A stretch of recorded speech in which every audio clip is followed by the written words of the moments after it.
Bonjour à toutes, bonjour à tous, je suis très heureux de vous retrouver. C'est pas pour un quatrième tiers cette fois, mais c'est pour une interview très spéciale puisque j'ai la chance d'être en compagnie du nouveau coach des Remparts de Tours de l'équipe de D1. Mais vous allez voir qu'il occupera aussi d'autres fonctions dans ce club ici et qui sera très impliqué. Bonjour à vous, Franck Spinozzi. Je suis très heureux d'être le premier à vous accueillir officiellement aux Remparts de Tours. Ben, merci.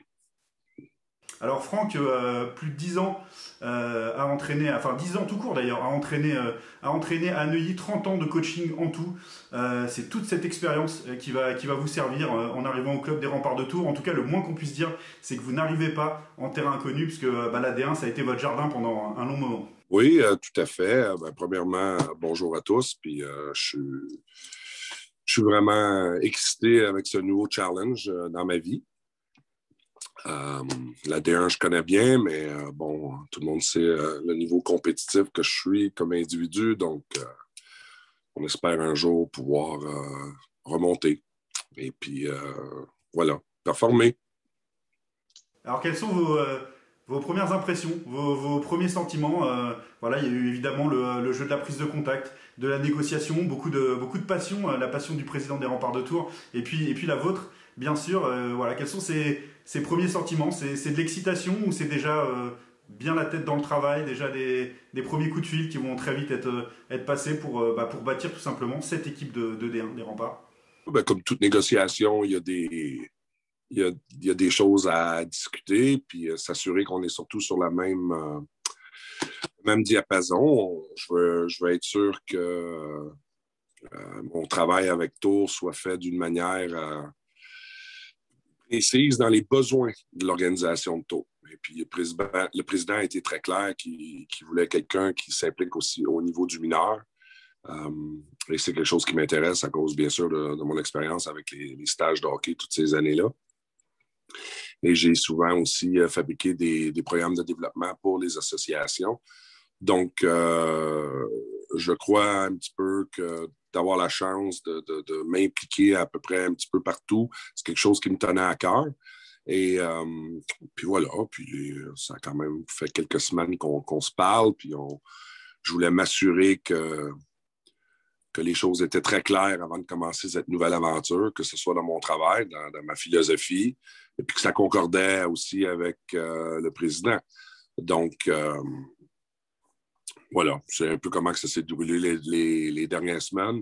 Non, je connais très bien l'alignement, par contre, du club de Tours, mais non, je n'ai pas appelé personne parce que pour moi, il y a une manière de faire les choses. Puis, Il fallait officialiser, bien sûr, avant tout, cette arrivée au rempart. C'était important.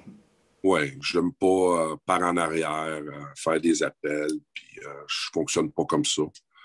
Euh, à part, je te vous dirais que le seul à qui que j'ai parlé un petit peu plus, c'est Julien, parce que c'est un ami, c'est quelqu'un que je respecte beaucoup. Euh, donc, il m'a bien fait comprendre dans ce que j'embarquais aussi, hein, tu sais. Puis voilà, c'est tout. Puis le président aussi, hein, je tiens à répéter, il a été très convaincant. Puis je crois que lui aussi veut faire un virage et veut avancer dans une nouvelle dynamique. Euh, puis voilà, je suis excité de cette nouvelle opportunité dans le hockey. Ouais, c'est ça. Le président Stéphane Raisin cherchait quelqu'un avec des épaules solides. Voilà, on sait que Tours, c'est un club autour duquel il y a beaucoup de passion.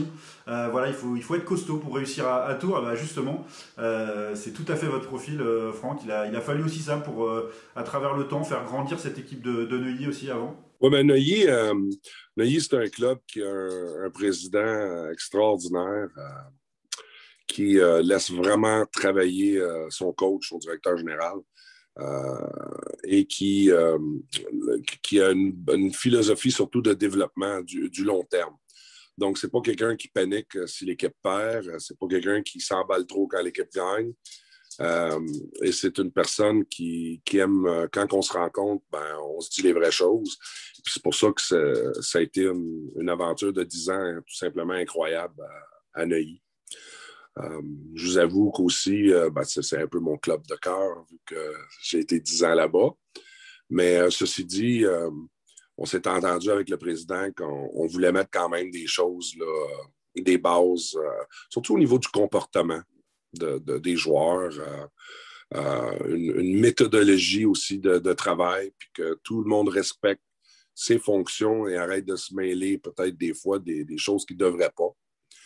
Je pense que là-dessus, on est tous coupables quelque part un jour ou l'autre. Là, on le fait tous. Là. Puis dans le hockey français, souvent, les acteurs se mêlent de beaucoup de choses et c'est ce qui amène des fois des conflits où on pourrait les éviter si on aurait une bonne structure à l'interne. Puis je pense que c'est un des souhaits qu'il a.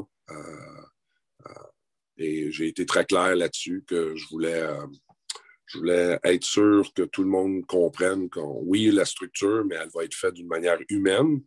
Mais par contre, je serais extrêmement intolérant par les à-côtés qui nuisent aux performances d'un club. Bah justement, c'était une des questions que j'allais vous poser. À quoi on doit s'attendre dans la construction de cette équipe de D1 pour la saison prochaine et pour les années à venir, puisqu'on parle bien d'un projet. L'idée, c'est de vouloir s'engager sur le long terme et d'aider à faire grandir les remparts. Exactement, non. Bâtir une équipe. Présentement, avec la pandémie, là, c'est au jour le jour. On a connu plus simple, c'est sûr. Oui, c'est ça. On aimerait faire du long terme, mais il y a quand même du court terme, là, puis il faut vivre avec. Je crois que l'équipe à Julien, c'est mon opinion. Hein, moi, j'aime beaucoup l'équipe que Julien avait. Il y a des joueurs français vraiment que je tiens à, j'espère, qu'ils vont continuer cette aventure. Ça va venir avec les semaines, tu sais, avec les jours. J'ai déjà une idée de le style d'équipe que j'aimerais avoir sur la glace, mais c'est sûr qu'on veut une équipe qui va être dynamique et qui va être extrêmement travaillant, qui va vendre sa peau très chèrement, comme on avait un peu à Neuilly à ce moment-là. Des fois, on pense toujours que c'est juste les budgets qui achètent les championnats, mais non.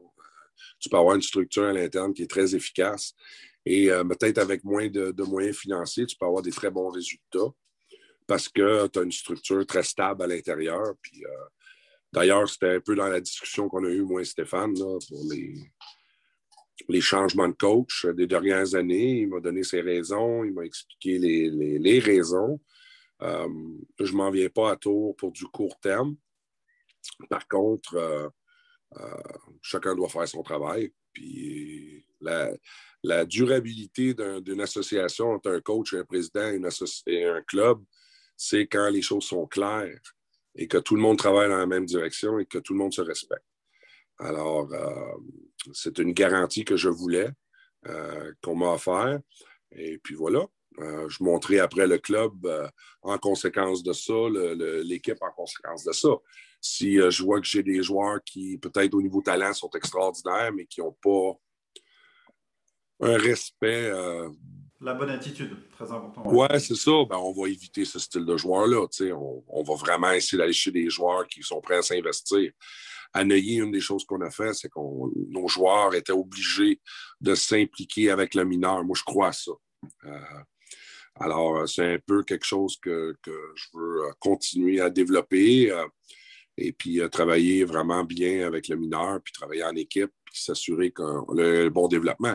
Avec les années, plus de joueurs sont issus du club, puis qui ont porté le maillot, puis qui ont saigné avec le maillot, plus que ça fait une équipe forte au niveau du senior. Exactement. C'est comme ça qu'on construit une dynastie, toute proportion gardée, mais il faut des anciens.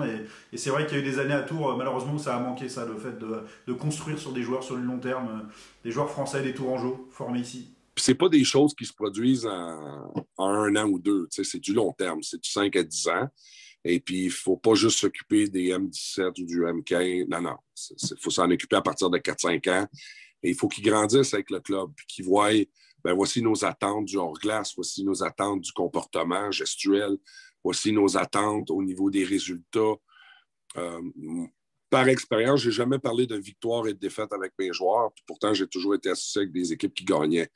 Je crois sincèrement que quand on fait les bonnes choses, puis qu'on se prépare bien, puis qu'on a une bonne attitude, puis qu'on a une bonne philosophie, les victoires vont venir avec le temps. Il ne faut pas paniquer juste et puis focuser juste sur la victoire et la défaite. Le chemin pour le faire est plus important. Puis les résultats vont être plus sur le long terme à ce moment-là que d'une grande saison, puis après des années complètement perdues. C'était le fond de la question du projet des remparts, qui était peut-être au début exprimé comme monter en Magnus, mais qui doit être, et à chaque décision, qui doit être devenir un club de Magnus, et ça c'est autre chose. Et Neuilly par exemple, c'est un club qui en a vraiment fait l'expérience, qui est monté sportivement avec une très belle équipe, mais se maintenir sur la durée en Magnus au niveau structurel, c'est autre chose. C'est vrai, il faut vraiment être costaud. Tout à fait. Puis je me rappellerai toujours de quand on avait monté en Magnus, bon, parlons même pas de la patinoire, là, parce que à ce niveau-là, on sait tous que c'est la problématique à Neuilly. Neuilly aurait une structure, puis je parle de patinoire de moindrement professionnel, Neuilly sera en Magnus depuis longtemps.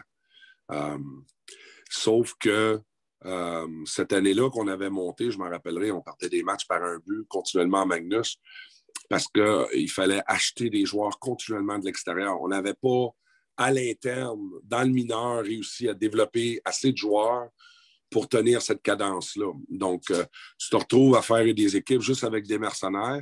Et à ce moment-là, ben, tu gardes des joueurs qui ont gagné l'année d'avant, mais qui, malheureusement, ne peuvent pas tout à fait tenir le coup en Magnus.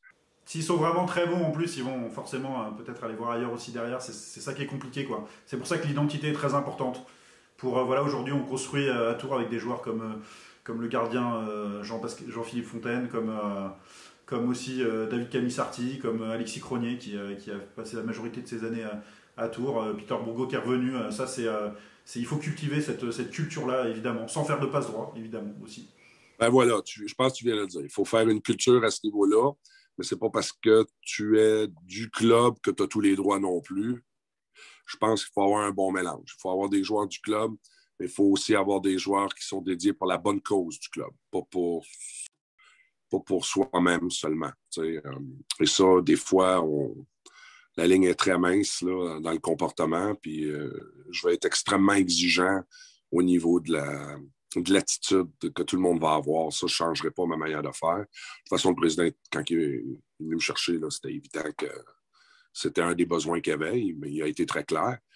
Alors, je ne serai pas tolérant là-dessus, mais par contre, je suis quelqu'un qui a toujours gardé son bureau ouvert pour ses joueurs, qui adore garder une belle relation avec ses joueurs, mais ça ne m'empêchera jamais de prendre une décision pour le bien d'une équipe. En tout cas, on a très hâte, Franck Spinozzi, de vous voir à l'œuvre avec les remparts. Quand est-ce qu'on pourra vous revoir sur Tours? Il y a toute une partie de travail, évidemment, qui peut se faire à distance aujourd'hui grâce aux nouvelles technologies, heureusement, mais quand est-ce qu'on aura la chance de vous voir sur Tours?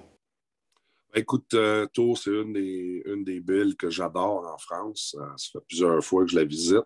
Pas juste comme coach, mais aller me promener dans les rues, puis tout. Puis je pense que peut-être vers la mi-mai, mi-août, ça devrait être l'arrivée. Puis après, ben, ça dépend de la pandémie, ça dépend des avis. Il y a encore un paquet d'incertitudes sur notre merveilleuse planète. Donc, le temps dictera mon arrivée, mais aujourd'hui, tout se fait par vidéoconférence, tout se fait par des entretiens live. Donc, ce n'est plus aussi obligatoire qu'avant d'être présent. Je n'ai jamais été présent l'été à Neuilly, puis ça ne m'a jamais empêché de monter des équipes qui étaient compétitives à chaque année. C'était plus d'actualité il y a une quinzaine, vingtaine d'années. Là. Il fallait être plus présent. Puis aujourd'hui, non, on peut monter ça à distance. Puis surtout être prêt la première journée que ça commence, puis d'être sûr que tout le monde est sur le même diapason. Parfait. Ben, j'ai la belle responsabilité de vous souhaiter la bienvenue au Rempart de Tours au nom de tous les bénévoles, tous les supporters, tous les acteurs, tous les dirigeants évidemment de ce club. Donc bienvenue au Rempart, Franck, et puis on espère le début d'une très belle histoire. Je ne doute pas d'ailleurs que tous les éléments seront réunis pour la vivre, cette belle histoire entre vous, Franck Spinozzi, et les Remparts de Tours. Oui, très excité de ce nouveau challenge dans ma vie. Un gros merci à l'organisation de leur confiance. Je suis vraiment excité là, de cette nouvelle aventure dans ma vie. Puis mes enfants sont heureux. Tout le monde de mon côté est très heureux. Merci beaucoup, Franck, pour ces premiers mots. Et puis, à très vite. Du coup, on sera amené évidemment à discuter des arrivées, notamment au Rempart, de tout ce qui va se mettre en place. Mais là, c'est le temps de vous souhaiter la bienvenue. Donc, bienvenue encore et puis à très bientôt. Merci beaucoup. Merci.